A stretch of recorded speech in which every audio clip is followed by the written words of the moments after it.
ఇక మా సర్పంచులు అంటారు రేవంత్ రెడ్డి ఇల్లు ముట్టడి చేస్తామని. సంతోషం, రాని వస్తే సాయి వస్తావు, టిఫిన్ పెడతా. నేను ఎప్పుడైనా ఎవరైనా రానియలేదా? నేనేమన్నా ఫామ్ హౌజా? ఇనుప కంచెలు వేసుకొని లోపల ఉన్నానా? నేను ఎప్పుడన్నా 10 ఎకరాలలో 2000 కోట్లతోని ప్రగతి భవన్ పేరు మీద పెద్ద గడి నిర్మించుకుంటే గద్దరన్న పోతే ఎర్రటెండకు 4 గంటలు గేట్ కాడ కూర్చోబెట్టారు. నేను కానీ మా బట్టన్న కానీ ఎవరన్నా కానీ వచ్చిన వాళ్ళందరూ లోపలి పిలిచి కూర్చోబెట్టి ఉన్నది ఉన్నట్టు చెప్తున్నాం. ఆ మధ్యలో మా అధికారులు అన్నారు, సార్ నువ్వు ఉన్నది ఉన్నట్టు చెప్పక సార్, నీకు దండం పెడతా అని. ఎందుకయ్యా? అప్పు ఉంటుంది అన్నారు. నేనన్నా అప్పు ఉంటదు అని చెప్పి నువ్వు షేర్వాన్ వేసుకొని తిరిగితే లోపల ఉన్న పరిశాని వాళ్ళకెట్టే తెలుస్తుంది?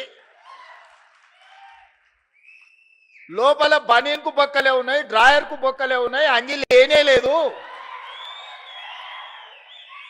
మీద షేర్వాన్ వేసుకొని నేను నవాబునని చెప్తే ఏం లాభం అయ్యా? మనం నవాబులం కాదు, చంద్రశేఖరరావు దెబ్బకు బికారులుగా మారినాం.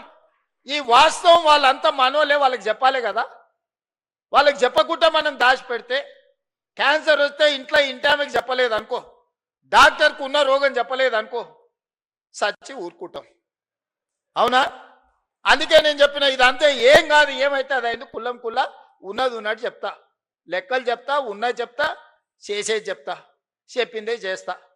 ఇది అని నిర్ణయించి నేను చెప్పిన. ప్రభుత్వ ఉద్యోగస్తులకు జీతాలు ఇవ్వలేని పరిస్థితి ఉంది, పిల్లలకు కాస్మెటిక్ ఛార్జెస్ ఇవ్వలేని పరిస్థితి ఉన్నది, హాస్టల్లో మెస్సు బిల్లులు కట్టే పరిస్థితి లేదు. మా అక్కలు స్వయం సహాయక సంఘాలలో ఉన్నారు, వంటలు చేస్తే వంటల పైసలు కూడా ఇచ్చలేని పరిస్థితి ఉండే. చాలా మంది మా అక్కలు ఈడు ఉన్నారు, రైతు వేదికలలో చాలా మంది ఉన్నారు. ఊర్లలో బల్లె పిల్లలకు వండి పెడితే వండి పెట్టిన వాళ్ళకు కూడా మనం పైసలు ఇవ్వలేని పరిస్థితి. అప్పులు తెచ్చి వాళ్ళు కూరగాయలు మితికి తెచ్చి పిల్లల కూరల బడికి వండి పెట్టామంటే కూరగాయలు, ఉప్పు, పప్పు, బెల్లం, చింతపండు, కోడిగుడ్డు వాళ్ళే బాకీలు తెస్తే మిత్తి కట్టలేక చచ్చిపోయారు మా అక్కలు. ఇజ్జత్ కోసం మెడలు ఉన్న బంగారం, చెవులకున్న పోగులు అమ్మి ఆ అప్పు కట్టారు. ఆ పరిస్థితి ఉండే.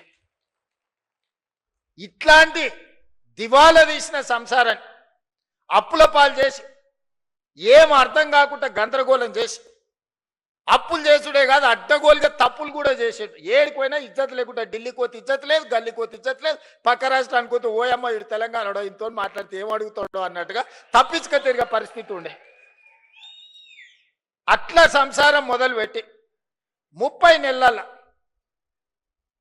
సమాజంలో గౌరవాన్ని పెంచుకుంటూ సమస్యల్ని పరిష్కరించుకుంటూ విధ్వంసం అయిపోయిన తెలంగాణ వికాసం వైపు నడిపించుకుంటూ ఒకటొకటిగా సమస్యల్ని పరిష్కరించుకుంటూ మిమ్మల్ని అందరినీ సమన్వయం చేసుకుంటూ పొద్దున్న లేతే రాత్రి వరకు మీ మధ్యలోనే ఉండి తప్పించుక తిరగకుండా ఫామ్ హౌస్లో వండుకోకుండా ఎప్పుడైనా మీ మధ్యలోనే ఉంటే ఇంకేం చేస్తారు? ఏం చేస్తారా? కష్టం ఉందనంటే ఓ రోజు కోపం వస్తుంది, ఇంకో రోజు అయ్యో పాపం పిల్లగాడు ఏదో తిప్పల పడుతున్నాడా, నడవని సంసారం నడుపుతున్నాడు కదా అని అంటారు. తప్పించుకు తిరుగుతామంటారు, వీడు ఉత్త దొంగోడు ఉన్నట్టున్నాడా, ఎమ్మ దొడ్డకు రాడు, దొంగోడు కాదు అన్నట్టుంది సంసారం. ఇట్లాంటి దొంగోడు ఎట్లా ముఖ్యమంత్రి అయ్యిందా అనుకునే ప్రమాదం ఉందా? మరి అందుకే ఇయ్యాల ఏం చేసింది ప్రభుత్వం అని అడుగుతున్నాను. నేను సూటిగా కొన్ని లెక్కలు వ్యవసాయానికి రైతుల గురించే చెప్పదలుచుకున్న, మిగతా అన్ని నేను ఈరోజు చెప్పదలుచుకోలేదు. ఎందుకంటే ఇది రైతుల పండుగ, ఇది రైతు వేదిక, ఇది శిల్పారామం కూడా ఒక రైతు వేదికగా మార్చి ఇవాళ మా వ్యవసాయ శాఖ కమిషన్ కోదండ రెడ్డి గారితో సహా మా సభ్యులందరూ ఈరోజు రైతుల కోసం మంచి ఎట్లా చేయాలన్న ఆలోచనతోని ఇవాళ వందలాది రైతు వేదికలలో ఇవాళ మనోళ్ళందరూ కూర్చొని ఉన్నారు. నేను ఇవాళ ఉన్న విషయాలు మీ ముందర చెప్పదలుచుకున్నా. మీకు చెప్పకపోతే మీరు ఊరికెళ్ళి ఊర్లో మన పాలెళ్ళకో లేకపోతే మన దగ్గర ఉన్న వ్యవసాయ మన సహచరులకు చెప్పకపోతే ఈ సమస్య అనేది ఇట్లనే జటిలంగా మారుతుంది. ఇవాళ రైతు రుణమాఫీ 25,35,000 మంది రైతులకు 20,677 కోట్ల రూపాయలు 2 లక్షల వరకు రైతు రుణమాఫీ చేసిన మాట వాస్తవం కాదా? ప్రతి ఊర్లో రైతుల వివరాలు గ్రామ సభలలో చదివి వినిపించినాం. రైతు భరోసా, ఆయన రైతు బంధు అన్నాడు. ఆ రైతు రాబంధు మీకు బకాయి పెడితే ప్రభుత్వం వచ్చిన ఎంబడే నెల తిరగక ముందే 7,000 కోట్ల రూపాయల పాత బకాయిలు మేం చెల్లించినాం. రైతు రాబంధు మీ నెత్తి మీద పెట్టిపోతే నేను వచ్చి కట్టిన ఒడ్లు సివిల్ సప్లైస్ కార్పొరేషన్ కొని బకాయిలు పెట్టిపోతే ఉత్తమ్ కుమార్ రెడ్డి గారు వచ్చి ఈరోజు ఆ ఒడ్ల పైసలు ఆనాడు 2023 నాడు మీకు చెల్లించడం జరిగింది. ఇవాళ రైతు భరోసా 10,000 సంవత్సరానికి వాళ్ళు ఇస్తే 12,000కు పెంచి ఇప్పటి వరకు 27,000 పైచిలకు కోట్ల రూపాయలు మీ ఖాతాలేసి ఇవాళ మరో 9,000 కోట్ల రూపాయలు వేయడానికి మొదటి విడత 9 రోజుల్లో మీ ఖాతాలో 9,000 కోట్లు వేయడానికి దాదాపుగా రైతు భరోసా మీద ఈ విడతతో కలిపితే 36,000 కోట్ల రూపాయలు ఈరోజు రైతులకు అందించిన చరిత్ర ఈరోజు ఈ ప్రభుత్వానిది. అదేవిధంగా కాంగ్రెస్ వస్తే కరెంటు ఉండదు, కాంగ్రెస్ వస్తే రైతులకి కరెంటు కష్టాలన్నారు. ఉచిత కరెంట్ ఎవరయ్యా కనిపెట్టింది? ఈ దేశంలో ఎవరికన్నా రైతులకు ఉచిత కరెంట్ ఇవ్వాలన్న ఆలోచన వచ్చిందా?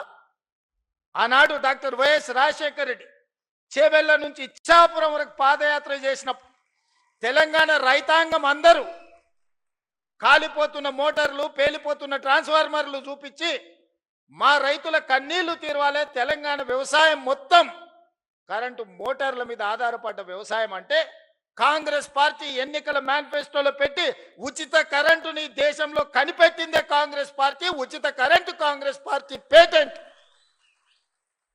ఏ సన్నాసన్న ఉచిత కరెంటు మాది అన్నాడంటే మా అక్కలు చీపిరి కట్ట మలిపి కొడతారు. ఆ ఎల్ల చాలా మంది అన్నారు ఉచిత కరెంట్ అంటే బట్టలు ఆరేసుకోవాల్సి వస్తుందని.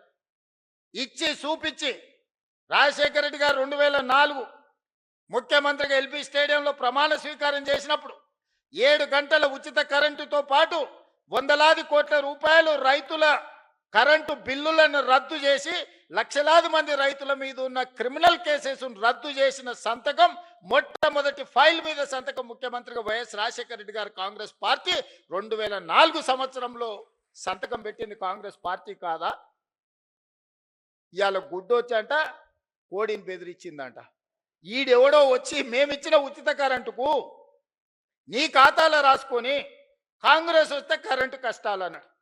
ఆ ఉచిత రైతు కరెంటుకు ప్రతి నెల మా బట్టి విక్రమార్క గారు ఆర్థిక మంత్రి ఆయనే, విద్యుత్ శాఖ మంత్రి ఆయనే, ఎడమ చేత్తో ఇస్తుండు, కుడి చేత్తో తీసుకుంటూ నెలకు 1,000 కోట్ల రూపాయలు ఇవాళ రైతులకు ఉచిత కరెంటు మీద 30,000 కోట్ల రూపాయలు 30 నెలల బట్టి విక్రమార్క గారు ఉచిత 24 గంటల ఉచిత విద్యుత్ కోసం రైతుల కోసం 30,000 కోట్ల రూపాయలు ఈనాటికి మనం ఖర్చు పెట్టినాం.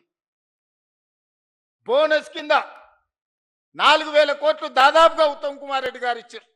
వ్యవసాయ పనిముట్లకు ఈరోజు తుమ్మల నాగేశ్వరరావు గారు 2,000 కోట్ల రూపాయలు ఖర్చు పెట్టారు. రైతు బీమా దాదాపుగా 3,500 కోట్ల రూపాయలు రైతు బీమా కోసం ఈరోజు మనం ఖర్చు పెట్టినాం. సివిల్ సప్లైస్ కార్పొరేషన్ 10 ఏళ్లలో వాళ్ళు కొనుగోలు చేసింది ఎంత? 2.5 ఏళ్లలో మనం కొనుగోలు చేసింది ఎంత? ఒక్కసారి లెక్క పెట్టుర్రి. 10 ఏళ్లలో వాళ్ళు కొన్నది మొత్తం 1,68,000 కోట్లు అనుకుంటే ఖాళీ 2.5 ఏళ్లలో ఉత్తమ్ కుమార్ రెడ్డి గారు 80,000 కోట్ల రూపాయలు పైగా సివిల్ సప్లైస్ కార్పొరేషన్ నుంచి వడ్లు కొనుగోలు చేసి రైతులకు ఈరోజు రైతులకు ఇచ్చింది. ఇట్లా లెక్కలేస్తే 30 నెలల దాదాపుగా 1,75,000 కోట్ల రూపాయలు ఈ ప్రభుత్వం రైతాంగం కోసం ఖర్చు పెట్టింది. సరాసరి ప్రతి నెల 6,000 కోట్ల రూపాయలు రైతుల కోసం మేం ఖర్చు పెడితే మీరు 2,500 కోట్ల రూపాయలు కూడా ఖర్చు పెట్టలేరు. మరి వ్యవసాయానికి మేం పండుగ చేసినామా, మీరు చేసిర్రా? ఇలా ఊర్లలో తిరిగి ఈరోజు రైతులను క్షమించే సభ పెట్టమని తాటి చెట్టు లెక్క అయ్యాడు కానీ తలకాయ లేనట్టుంది చెప్తా ఉన్నాడు. చెట్టులు ఎక్కువ ఎరిగితే సరిపోదు, అందులో ఆవగించినంత గుజ్జు ఉండాలని పెద్దలు చెప్పారు.